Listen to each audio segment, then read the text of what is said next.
Listing agreement, page 5, paragraph 20. Seller opts out. Seller further understands and acknowledges that the MLS will disseminate, which means to disperse, the property's listing information to those MLS brokers and agents and or their web vendors. So basically it's like, if you list a home, it could show up on the Glenn Group Real Estate website. It could show up on the Keller Williams website. So basically the seller is giving permission for that. Who operate internet sites as well as other online providers, Zillow, Realtor.com, Redfin, and such sites are generally available to the public. So some, but not all, of these websites may include a commentary section where consumers may include reviews and comments about the property in immediate conjunction with the listing, or provide a link to the comments. In addition, some, but not all, of these websites may display an automated estimate of the market value of the property in immediate conjunction with the listing. I'm going to stop on those two things. So I don't like, if my house is listed very close to what Zillow, for example, would zestimate it at, then I will click yes to, what is that, ARV? It's not ARV, it's the automated...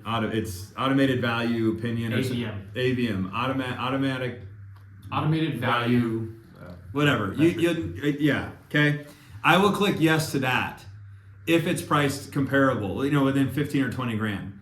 If you have an extraordinary property that has an outrageously big lot and a sick pool and highly upgraded, and the value is like justifiably 100 grand more than what this estimate would be, I think it's in the best interest of your client to not allow Zillow's algorithm to determine its own value, because the consumer can't decipher the two. The consumer's like, well, if Zillow says it's worth 500, why do they have it listed at 600? So if you're being strategic and serving your client to the best of your ability, I would stop and be conscious of that option when putting it into the MLS. Same thing with the comment section. To me, I don't believe in the comment section at all, allowing them to give their input, because they could walk in the house and your seller could have 5 cats and it could smell like cat piss. And now you've got them putting that out into the world. Let each person that walks in smell the cat piss on their own. For all you know, they might find another cat lover and they walk in and smell cat piss and feel like they're at home. So the whole point is that it's not up to the public to describe their experience of showing that home. So I don't like that. And then you're also getting permission here to allow the listing to get shot out to everywhere. Let's just summarize it with that. Yeah. Seller can instruct broker to have the MLS not display the property on the internet, which would not be a benefit to the seller. Seller also can instruct the MLS to not display the property address on the internet. Not a good idea. Seller understands that these opt-outs would mean consumers searching for listings on the internet may not see the property or the property's address in response to their search. I have had people that work for me list a home on the MLS and accidentally click the button that doesn't allow it to be distributed to all of the other websites, to Zillow, Realtor, and we're sitting there on a home 30 days later going, why don't we have any showings? What is going on? And then we realize that wasn't clicked. So it's important that you click that, okay? And then it comes over to page 6, where it gives you the options. We have advised the broker that we do not want commentary section. We advise the broker that we do not want an automated estimate of value displayed. To me, I always encourage all of my agents, unless the seller specifically asks for something else, but if your seller is asking for guidance on this section, always click C. Seller does not opt out of any of the above.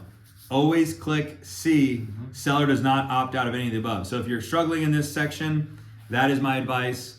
Educate the seller and have them click seller does not opt out of any of the above, initial.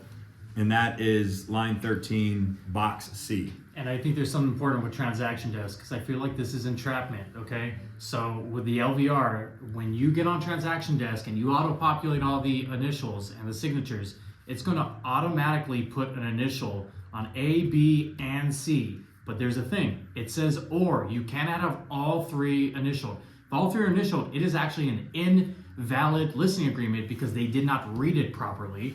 They have to choose either A and B or A or B or C. If they choose C, A and B are out.